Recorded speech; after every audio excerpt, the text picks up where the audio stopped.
hoje nós estamos aqui na Editares e nós vamos conversar com o autor Luciano Vicenzi, cujo título da obra é Coragem para Evoluir.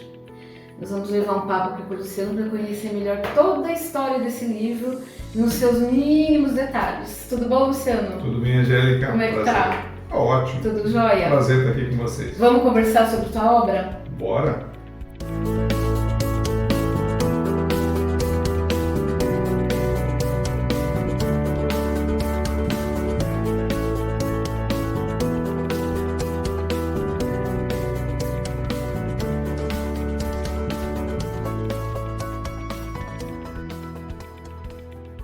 Então, para começar, como nasceu essa obra?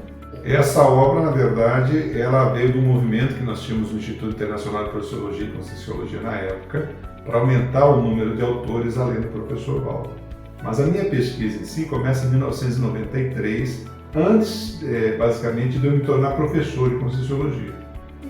Eu apresentei um seminário interno na unidade de Curitiba, com o tema Mesologia como Freio Evolutivo.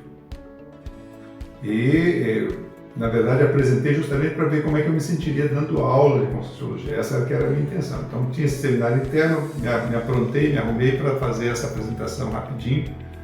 Era uma apresentação de uns 20 minutos, só para eu ver como é que eu me sentiria, né? Gostei da história, comecei a dar aula em 94 e, ao mesmo tempo, a pesquisa foi avançando. Até que teve um programa interno de treinamento docente com a professora Malu Balona, em que durante a minha aula a gente observou, ela chamou muito a atenção de determinados movimentos que eu fazia em sala, e ela falou assim, às vezes você vai para frente, às vezes você vai para trás, o que acontece? Eu falei, não, tem que fincar mais o meu posicionamento, tem que assumir mais aqui o domínio do campo, o domínio da sala de aula para poder dar aula. E ali eu tive o insight de transformar a pesquisa Mesologia como Freio Evolutivo numa versão positiva como Coragem Consciencial. Era o primeiro título da obra, né? Coragem Consciencial. E muito banho de energia, muito banho de energia, muito banho de energia. Falei, ok, é sobre isso que eu vou escrever então. Mas primeiro eu transformei numa palestra, criei uma palestra chamada Coragem Consciencial, apliquei várias vezes em diversas unidades, diversos locais do Brasil. Transformei num curso que a gente chamava na época de curso livre, um curso de 6 horas de duração. E a partir disso, juntou com o movimento interno da instituição de ter mais autores publicando livros de Conscienciologia, e eu realmente me coloquei à disposição para escrever o livro. A escrita do livro foi relativamente rápida, porque no período de 93 a 2001, quando ele foi publicado, eu me tornei professor de ECP1, e como eu dei muitos cursos, muitas turmas, foram mais de 60 ao todo, mas até a época dava umas 45, 50 turmas, eu tinha muita pesquisa de campo. O livro ele foi todo constituído em pesquisa de campo, sobre as minhas questões pessoais e sobre as questões pessoais dos alunos a quem eu atendia durante os cursos. E em 2000, final de 99 para 2000, eu resolvi escrever. Levei 6 meses escrevendo o livro. E aí entrou em todo um ciclo de revisões, aí entrou nos trâmites naturais que existem até hoje, né? De revisão, etc e tal, até que a gente chegou num formato legal e publicamos no final de 2001. Que coisa boa, foi muito rápida a produção do livro, 6 meses, é raro isso, né? Para a escrita mas que foi. Bom, muito bom. E no decorrer da escrita, no decorrer da produção do livro, você podia indicar para a gente quais foram as suas dificuldades, se é que teve alguma? E se teve alguma, como é que você superou essa dificuldade? Para escrever o livro em si eu não tive, para ser sincero, porque eu tinha muito material. E era um material muito rico, porque era extraído todo de vivências, pesquisa de campo, como a gente chama, né? Então eu tinha muito material e eu já tinha toda uma estrutura, porque eu dava cursos sobre o tema. Então, basicamente, o sumário do livro era a estrutura do curso que eu dava. O que a gente foi fazendo cada vez mais foi enriquecendo os conteúdos, sofisticando os conteúdos para dar essa formatação que tornasse o livro agradável de se ler. É um livro que foi feito para pessoas de primeira vez, que a gente chama, ou seja, pessoas que não tinham contato com a Conscienciologia, nem com a Projeciologia, né? Então é um livro de entrada, esse é um livro para quem foi escrito para quem ainda não teve um contato exatamente com a Conscienciologia e a Projeciologia. E isso foi na hora de escrever não foi difícil, foi relativamente fácil. Passamos por uma revisão, sérias revisões, e isso é interessante, porque a gente fala até hoje, é um assunto que a gente fala até hoje, que às vezes os autores ficam incomodados em mexer muito na obra, eu não. Mexia doidado, que tem que fazer, é para melhor, minha intenção era assistir. Positivo, né? Vamos mexer no que precisa e de fato foram vários ajustes na forma. Né, É até bom você comentar isso, porque motiva os autores, tipo, é normal uma revisão. É normal. É normal um ajuste, o livro tem que ficar bom e esse caminho é um caminho necessário, né? E ele tem que ser entendível para quem a gente quer atender, né? O público-alvo, né? Da gente. Então, não adianta ficar bom na minha cabeça. Tem que ficar bom para quem vai ler, né? Então, nisso a gente tem que ter muita flexibilidade para poder atender da melhor forma possível, né? E isso faz parte da assistência que o livro faz também, né? Já começa a assistência pela revisão, pela atenção que você dá aos revisores, que é um processo que aqui em Editares a gente faz bastante, ou seja, o intuito da saída do livro com a capa bonitinha ao público tem um monte de assistência atrás, né? Sem dúvida. Inclusive o autor, o redator, todo mundo, mas um autor aberto é uma coisa boa de lidar, né? Eu sempre entendi como amparadores intrafísicos, né? Eu tinha uma intenção e esse povo todo estava querendo me ajudar na minha intenção, então eu só podia agradecer, obviamente. Muito bom. E você acha que de dificuldade, então, você não tem nada... Se calhar você tinha tanto material que teve que pensar bem o que ia publicar. Na verdade, dificuldade eu não tive por causa justamente da riqueza do material que eu já tinha para poder escrever o livro, né? Então isso tornou a coisa mais fácil. Dava mais trabalho porque para escrever em 6 meses, às vezes eu passava as madrugadas escrevendo, porque eu trabalhava 12, 14 horas por dia, então escrevia nas madrugadas às vezes, né? Mas aquela coisa do amparo de função, né? Eu passava a madrugada, mas ficava bem, ficava energizado de manhã, estava ligado na tomada e produzia o dia inteiro. Então. Muito bom. E eu não sei se você deve saber disso, né? Mas eu estava folheando o livro e eu fiquei surpresa com um dado que eu encontrei aqui, que é o seguinte: já foram feitas 3 edições e uma reimpressão. São 10 mil exemplares usados. Então é um best-seller, né? Ele é um best-seller. Essa aqui é a última reimpressão. E aí eu te pergunto, o que fez esse livro se tornar um best-seller? Qual que é o aspecto que você poderia assim comentar com a gente que quem ainda não leu morra de vontade de ler, porque o livro é muito bom. Mas me conta o que você acha.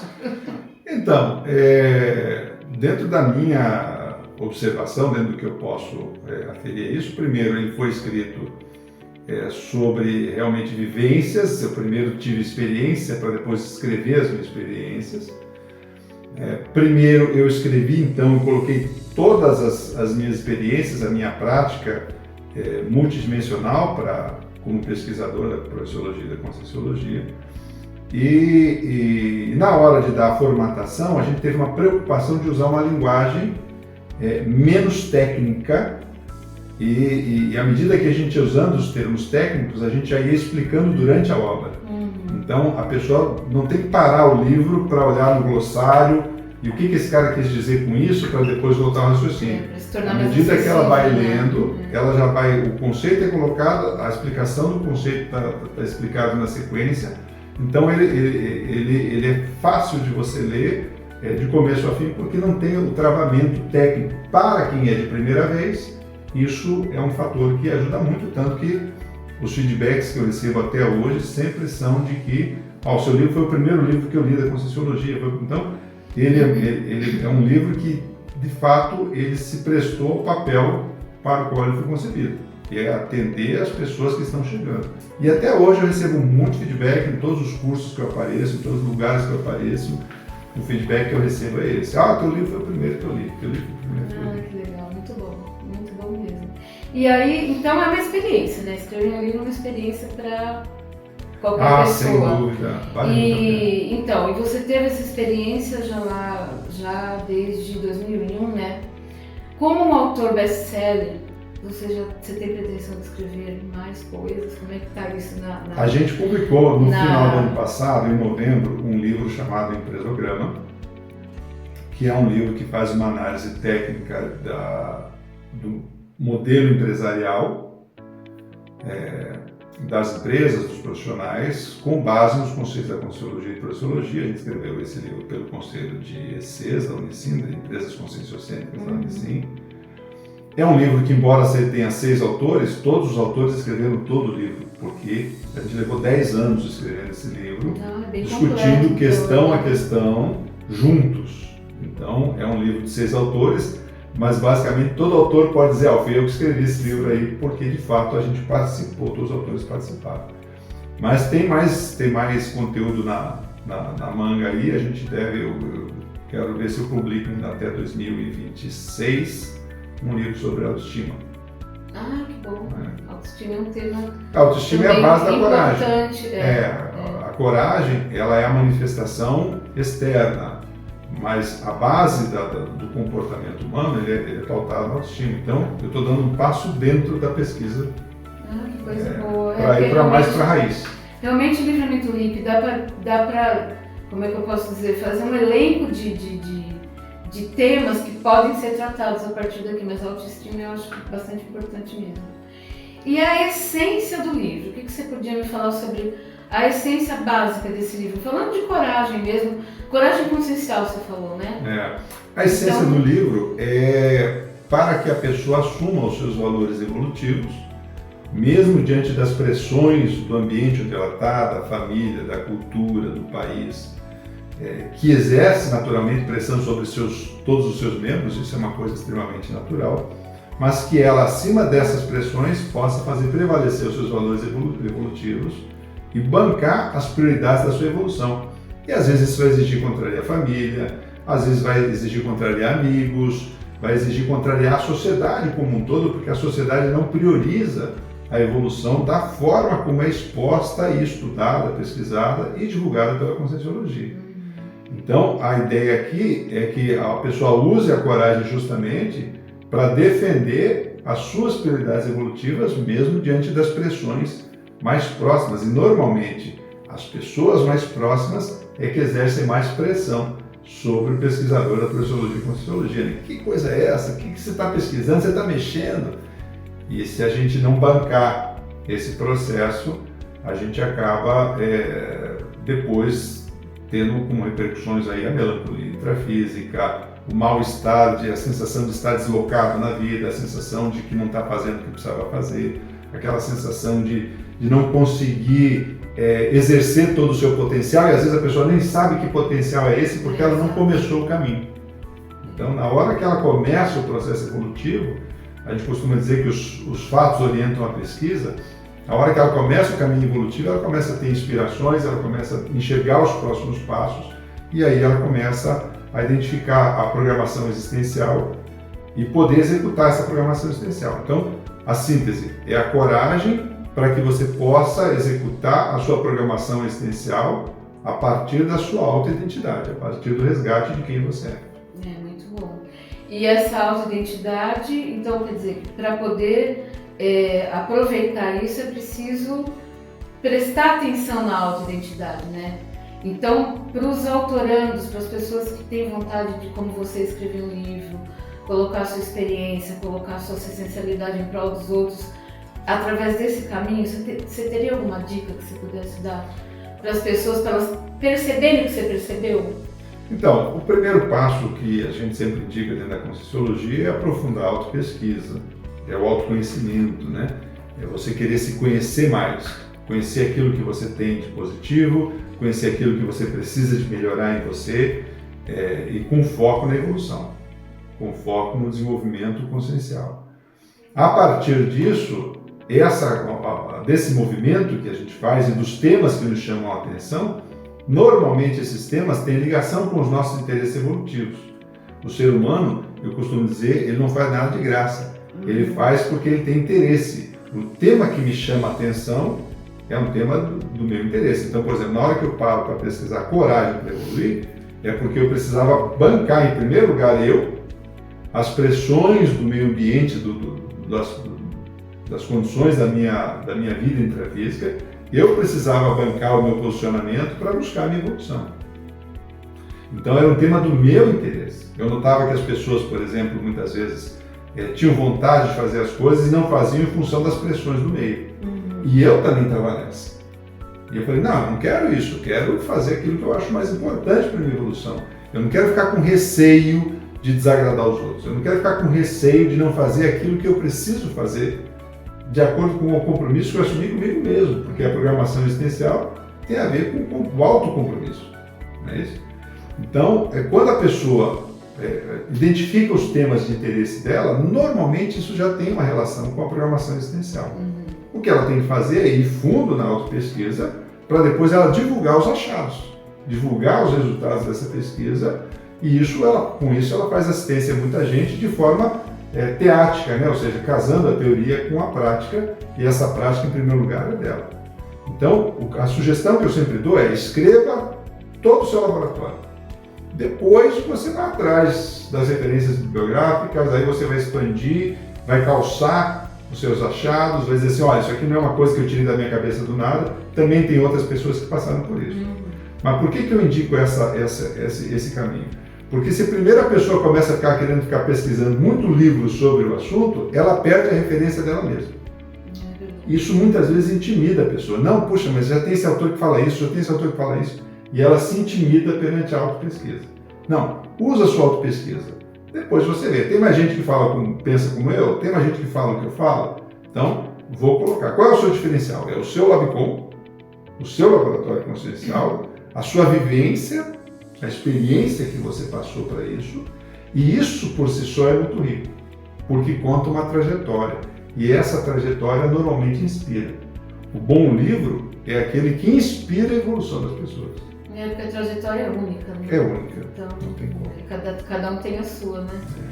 E aí, então, ainda dentro desse assunto, você acha que existe alguns mitos ou alguma coisa assim, tipo, um mito mesmo, uma coisa que fica quase que inalcançável, uma pessoa se tornar uma autora, fazer a escrita de um livro, para facilitar esse processo? Você acha que existe alguma coisa que você pode dar um toque nesse sentido? Eu acho que as pessoas se preocupam demais com o sucesso da obra antes de escrever.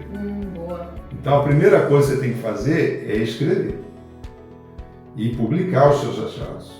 O sucesso que isso vai ter, a repercussão que isso vai ter, isso é consequência. Quando você inverte a ordem das coisas, primeiro está preocupado em o quão sucesso vai ter a sua obra antes de escrever, você trava logo na saída. Então, primeiro foca na assistência. Se a assistência for boa, porque ela é pautada de fato na sua vivência, isso vai ajudar as pessoas. Essas pessoas interessadas é que vão fazer o sucesso da sua obra. Mas você não deve se preocupar com isso. Você deve se preocupar em tratar e relatar a sua autopesquisa. As consequências disso você não tem controle. Quando você tenta ter o controle sobre o que você não tem controle, aí a coisa trava. Entende? Porque você começa a ter preocupações que não deveriam passar na sua cabeça nessa hora. Você tem que botar no papel o seu achado, a sua vivência. Na verdade, desvia o foco, né? Desvia o foco. Autores comentam que a vida muda depois da publicação de um livro. Você tem essa experiência? Como é que você considera que foi o antes do Coragem para Evoluir e o depois do Coragem para Evoluir? Olha, o livro, o primeiro livro principalmente, o professor Walter costumava falar que ele é autobiográfico. Esse livro é autobiográfico. Então, eu passei por essa trajetória. Então, antes tem o processo do autodesassédio. O livro descreve uma trajetória de superação entre a paralisia da mesologia, do meio ambiente, e a produtividade consciencial. É o capítulo 1 até o capítulo 8, ele descreve essa trajetória. Descreve aí os medos, descreve aí os tipos de coragem, descreve os surtos de maturidade. Então, tudo isso eu passei dentro do meu processo de autodesassédio para poder escrever sobre isso. E esse foi o desafio antes da publicação. Depois, o que eu mais recebi positivamente são os reconhecimentos, são as energias, de vez em quando, até hoje é assim, eu sinto energias positivas e sinto que elas vêm do livro, ou seja, alguém em algum lugar está me mandando energias positivas por causa do livro. Então ele me permitiu identificar, quando você lança você não sabe disso, porque quando você lança você suspira. Tá pronto. Tá certo? Tá pronto, entreguei, publicou, saiu. Então quando você não se dá conta disso, né? não cai a ficha. Precisa passar alguns anos para começar a cair a ficha do valor daquilo que você fez. E como o livro começou a sair bastante, ele fez uma primeira edição, a gente publicou essa aqui, a primeira edição. Foram 4.000 exemplares, é uma tiragem rara dentro da Conscienciologia para a primeira edição. Olha que bonitinho. E a primeira edição esgotou, aí eu comecei a ficar mais animado com a repercussão positiva. Veio a segunda edição, o pessoal me perguntou se eu queria modificar, ajustar, eu não quis, porque eu entendo que esse livro para mim é uma cápsula do tempo. Então eu quero exatamente saber, no ano que eu publiquei, como é que estava o meu nível de maturidade e entendimento da Conscienciologia naquela época. Esse ponto é interessante. Eu nunca mexi em termos de conteúdo da obra, porque para mim isso aqui é um registro, uma pílula do tempo. Quando em 2013, eu fui publicar a primeira edição internacional dele, que é em alemão, o Mut zur Revolution. Aí depois eu fui a Frankfurt fazer o lançamento na Feira de Frankfurt, e um mês e pouco depois que eu voltei para o Brasil, aí sim eu tive uma projeção patrocinada, muito explícita, aquilo que a gente chama de barba, cabelo e bigode, onde os amparadores me mostraram que eu só consegui publicar esse livro em alemão em função da minha última vida, que foi na Alemanha, e o rastro positivo que eu tinha deixado por lá. E foi a partir da assistência que eu fiz lá que eu tinha conseguido essa publicação. E aí eles me deram todo o panorama, vários flashes dessa vida, nome, e aí ficou muito fácil eu fazer autopesquisa depois para poder reconstituir essa minha última vida. Então, o livro foi a grande alavanca, a grande ponte entre a minha vida atual e a minha última vida. E a partir dali eu pude começar a viver a minha vida atual com o escopo de 2 vidas. Que interessante. Então isso ampliou muito a minha visão sistêmica sobre mim mesmo, sobre o meu processo evolutivo, ampliou muito a minha percepção dos movimentos que eu estava fazendo, aqueles que eu ainda tinha dúvida, a questão profissional, era, não era, essas questões foram se dizimando, comecei a ver que a coisa estava bem encaixada e estava onde precisava, e isso para mim foi muito gratificante. Depois veio a edição em espanhol, e agora a gente está para lançar a edição em inglês. Ainda nesse mês. Né? Que coisa boa, né? Ainda hoje eu vi a capa da edição em inglês e foi mandada fazer a boneca, né? Que é aquela primeira edição, aquele primeiro livro, para os editores verificarem se está tudo bem, se já é o começo do andamento da obra. Então logo, né? Courage to Evolve. É isso aí, não é? Courage to Evolve. E eu acho que é isso que a gente tinha para conversar. Luciano, eu queria saber, agora se você tem vontade, o que você poderia deixar de mensagem final, de alguma coisa que você queira colocar, que faltou ser falada, que você acha importante comentar, que possa favorecer as pessoas, que possa até assistir as pessoas. Olha, para os autorandos, a minha dica principal é não escreva um livro para cumprir tabela. Não faça um livro porque isso faz parte do currículo do conscienciólogo e do projeciólogo. Escreva um livro porque ele é uma geração sua de autopesquisa e que você amadureceu o suficiente a ponto de poder publicar isso, ou seja, fazer assistência a partir da obra. Porque na hora que você publica, o foco não pode ser mais você. O foco tem que ser o assistido. Então, faça o livro de forma espontânea, por uma necessidade sua e não para cumprir tabela. Essa é a primeira dica que eu dou. A segunda é, defina com clareza quem é o seu público-alvo antes de querer definir os parâmetros do seu livro. Se é um público já que é aprofundado na Conscienciologia, use e abuse dos termos técnicos que todo mundo entende dentro da comunidade conscienciológica. Se é um livro para a primeira vez, procure tomar o cuidado de introduzir cada ideia e conceito que você traz, e os conceitos da Conscienciologia são complexos, de uma forma que a pessoa possa entender e correlacionar essas ideias para a autopesquisa dela. Porque o livro é para o leitor. Então é para ajudar na pesquisa do leitor, para fazer assistência a esse leitor. Tenha isso em mente, então, definindo bem o seu público-alvo para você poder ter clareza de qual é a estrutura gramatical que você vai utilizar, a estruturação das suas ideias que você vai utilizar para poder fazer com que o seu livro encaixe melhor no seu público-alvo. Foco na assistência, não na forma. Okay? Muito bom mesmo. Luciano, muito obrigada pela entrevista, que foi super elucidativa, cheia de informação agradável para todos conhecerem os bastidores da escrita e da produção e do resultado prático de um livro, principalmente do ponto de vista assistencial. Então, nós temos aqui a primeira edição, nós temos a edição em espanhol, a edição em alemão, a última edição em português e essa de inglês que vai sair logo logo. Então é um livro realmente internacional, universalista, né? E quem não conseguir em papel, os títulos estão disponíveis online. E quem tiver interessado pode até entrar em contato com a Editares, que a Editares ajuda a chegar até o livro. E mais uma vez nós agradecemos e eu queria pedir a quem está participando da nossa entrevista que indique que autor vocês gostariam que viesse aqui conosco, como o Luciano veio, para a gente poder entrevistar e falar de outra obra. Qual é a obra e o autor que vocês gostariam de, então, prestigiar outra entrevista? E muito obrigada, viu? Obrigado, um abraço.